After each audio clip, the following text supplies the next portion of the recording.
So I'm sure you've noticed that I kind of disappeared there for a little bit. There's a reason for all of that. So last year, I got an invite to go out west to go on an expedition. I wanted to experience driving out west because I wanted to see the mountain range in the distance and chase it. We're going out west. So while I was driving, I'm going from this jungle tropic, ancient shoreline of Alabama, going through the Great Plains, which is just effectively miles of nothing. It's just corn in every direction you can look. This has me going on some random gravel road, literally just in the middle of nowhere. It's a 14-hour day of driving. I'm briefly in Iowa. I just got to a state park. I can't even pronounce the name of it. I'm in the Waubonsee State Park area, Missouri. So all I knew last night was that I was driving in the middle of nowhere, and then all of a sudden I was just in some hills. Train all the way over there. We got this pointy thing coming up that I'm excited about. In Glendo Reservoir, it's a state park, I think. We're in Wyoming now. All right, so it's like 5:45. It's packed at the tents, and then in the distance, way over there, there's a mountain. And then finally coming to the mountain ranges. What the f even is out west?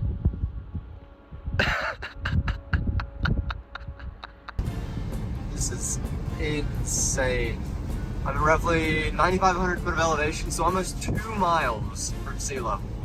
The day that I finally arrived to drive into Jackson Hole, my buddy had told me to go take the northern route so you'd actually drop in and you can see him from afar. Oh my Lord.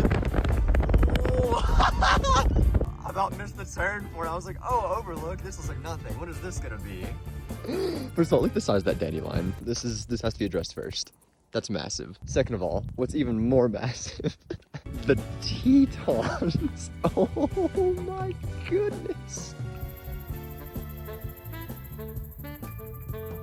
That was the most insane click in my brain as to what this world is, how raw and powerful nature can be too.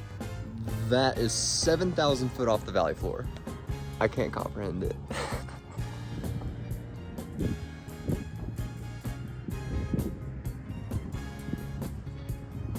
So where we're gonna be at, we're hiking up tomorrow. We're gonna be going up that valley over there, Grand Teton. You can literally just see the tip of it right there. That thing. So within 12 hours of arriving to the base of the Tetons, we had 70 pounds of food to hike up, and then we had 70 pounds of equipment that we also had to hike up. I consider myself pretty fit, you know. I've always kind of ran whenever I can. I always work out. Nothing could have prepared me for lack of oxygen. The first day was the most humbling thing I've done in my entire life. Within 200 foot of hiking, I was already out of breath. So we hike up, I pass out probably 3 times. So the first 24 hours, we've done 2 hikes up the mountain with our food and gear. I don't think I'm gonna be able to walk tomorrow. The elevation is actually insane. Breathing sucks. Hopefully I'll acclimate. So Adrian told me this is the skinwalker of the, hey, it reacted to that, it knows that we know. Listen, buddy, we're gonna have to come to an agreement. We're gonna be here for a lot of days. That's our first night meal, tacos. Got a ridge walk the next day. Campus wait on there. One of the caves is over there. We're on the one over here. You look very scuttled there, Smear. We just hiked out of this valley. This is so beautiful. I'm gonna be like 10,500 by the end of this. And then over there, it's the Grand.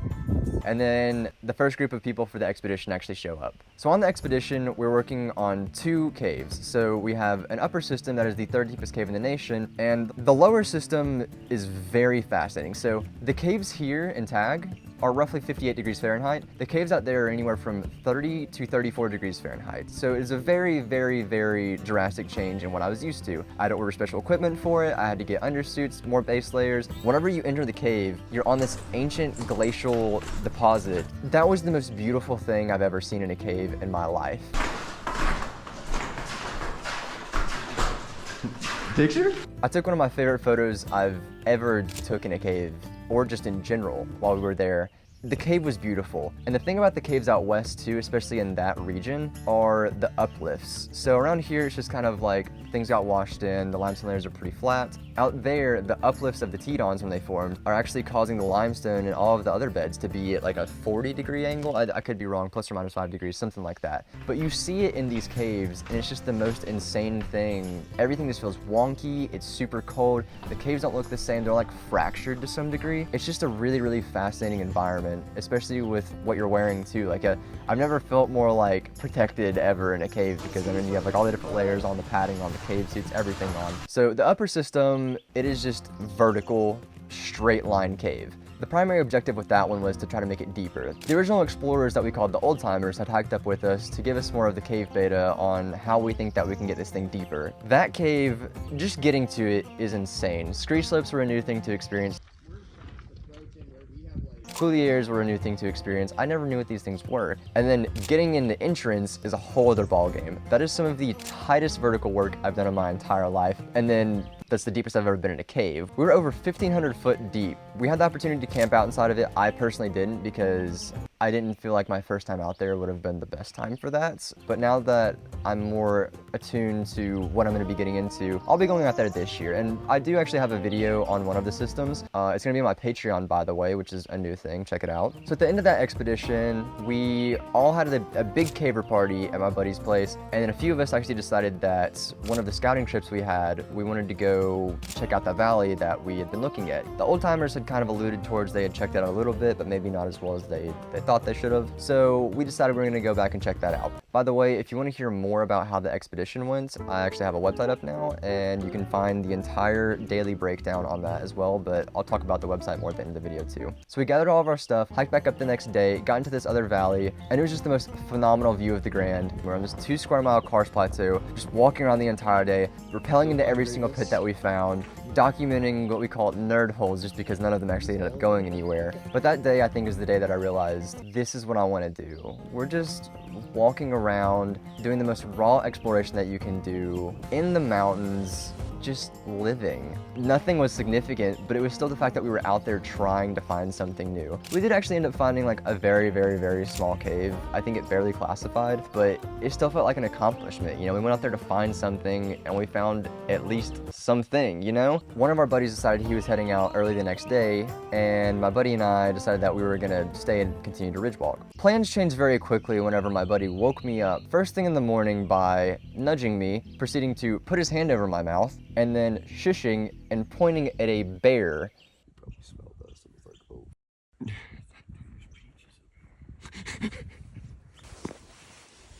We weren't really in any danger. He would have been freaking out, obviously. Still, never seeing a bear, being woke up by your buddy, covering your mouth, shushing you, and pointing to one was just insane. We decided that, okay, whatever, we're gonna thug it out, and we kept walking around, found another bear. What kind is that? Black bear? Black bear. Huh. And then we decided, okay, there's pop-up thunderstorms in the distance, we should probably just leave. While we were doing that, it started to hail on us. Lightning storm, which around here, that usually means there's probably a tornado. I was freaking out, my instincts are just like, I'm going to die. And then what didn't help that is while we were still probably anywhere from 5 to 3 miles from the exit point where we're gonna be picked up at, I happened to look across the creek while we were hiking, and I saw the biggest bear that we had seen throughout the entire day, by far. I watched this thing turn and run away the direction that we were still hiking. Yeah, so it's hailing on us, and I'm having to talk loud because we've already seen 3 bears now. So obviously, I'm still here. No bears attacked us, but that was a very, very, very unforgettable day. So the rest of the time that I was out there, we kind of kept going on a few other cave trips. We ended up going to do this one last ridge walk. It was my last ridge walk. I didn't know it yet. And while we were out there, most beautiful alpine lakes, the highest elevation I've ever been at, but I inevitably injured my Achilles, and that was the end of my time out there in the Tetons. I came back to Alabama very defeated because I still wanted more. I was planning on staying out there before the next trip that I had out west, just for convenience, and then also the fact that I just enjoyed the exploration of it. I loved it. I felt like I was myself out there. So after a month of physical therapy, one of the people I had met on the expedition actually is the only person in the United States that is allowed to guide cave trips into the Grand Canyon, and he had invited me out. So I went out to the Grand Canyon. I'd never been to the Southwest either, and the Grand Canyon was another spot that I had always dreamed of. I actually didn't know there were caves in it until I met this guy in the Tetons. So being me, I drove out again. I went to Arizona last night.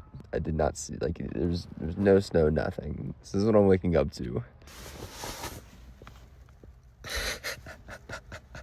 That was the most terrifying drive of my life. I've never driven snow before. So much snow was happening. This was in November at this point. And then getting to the Grand Canyon itself after driving flat desert for a day. And then it's just this mile deep ditch.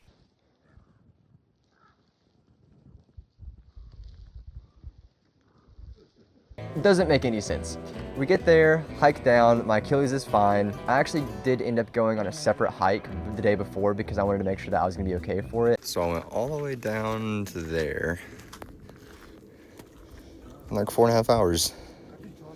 But getting to cave in the Grand Canyon was just one of the most eye-opening things as well. It was basically an inverted version of the same extreme of what the Tetons were to me. So the caves in the Grand Canyon, they're different than what we have here in the way that they formed. So they're just full of these amazing formations. Some of the most insane crystal structures that you've ever seen, and they're just everywhere. We actually ended up finding a 10,000-year-old goat skeleton in the back of the cave that we were camping in while we were there. And the only reason why we know it's 10,000 years old is because that's when they went extinct. I got to name the cave while we were there. I got to rappel off of one of the most insane things I've ever rappelled on in my entire life to enter the cave that I ended up getting to name. I also got to hang out with some familiar faces and also meet a ton more people that have these amazing stories and amazing experiences. So I know that doesn't explain the full gap, but here's what I've been working on. So for those of you that have been around the last few years, I'm sure that you may have noticed, maybe not, that my name changed from Underground Explorers to Cantrell Caving. And there's a reason for that. I wanted to have the same name across all platforms and be able to have my website domain be Cantrell Caving. I now have a website up that has a full gear guide, how to get into caving. You can submit a cave if you have one that you think we should come explore. I would love to hear anything that y'all have. And I have all of my trip reports on there, as well as whenever I have my project work done, I'll be submitting everything to the website for you to fully review maps, trip reports, everything. I actually have an entire series coming out in a cave that I've been working on, but we're working on mapping in there, dome climbing. We're doing every part of exploration that we can in there to push this cave as far as we possibly can. Maybe some die tray stuff coming up soon. So I've also had quite a few big collabs over the past year, which are not limited to Magnus Midbow, Matt Carricker / Demolition Ranch, How Not To, and Geonology. So I have a lot of stuff that's coming out soon with those people as well. On the side, my brother is a videographer and has a production company, so we've been working on some stuff for the SCCI and a few other organizations that will be coming out soon. So going forward, I want to produce a lot higher quality content. I don't just want to be another YouTube caver. I want to be able to provide educational content. I want to set myself aside from just the typical GoPro on your helmet, let's go cave, sport trip style stuff. I want to show y'all what the raw exploration of caving is like. I want to bring you along and let you experience it like we do in a safe way for y'all. Like, caving is a lot safer than what people make it out to be. It really is. Like, yes, you can have instances that happen. Oh, he just bailed. But it's not just this like dangerous thing where you almost die every time. And if it is, then you're doing something very wrong. But I want to diversify. I want to make more educational content. I want to provide higher quality content. I want to show you what real caving is about. So if you're new to the channel, thank you for making it this far in the video. I hope that this just gave you a little bit of insight as to what I do. If you're an existing viewer, thank you so much for sticking around with me and believing in what I do, because I couldn't do any of this without you. I really enjoy bringing this content to you guys, and I want to make it better because you deserve better. Going forward, I have a lot of really crazy things planned. I hope that you stick around, especially if you're new. If you're old, I'm setting up some things to where, you know, I can reward you guys for sticking around. Maybe have some cave days where I'll come out and actually join me. Everything that I do will now be announced on my website. I have a Patreon now for unreleased videos and extended cuts, and also just some of the behind the scenes stuff that I'm doing that won't necessarily be on my channel, but we'll be doing for other organizations or just other production. So thank you guys, and I can't wait to get a little bit deeper with y'all.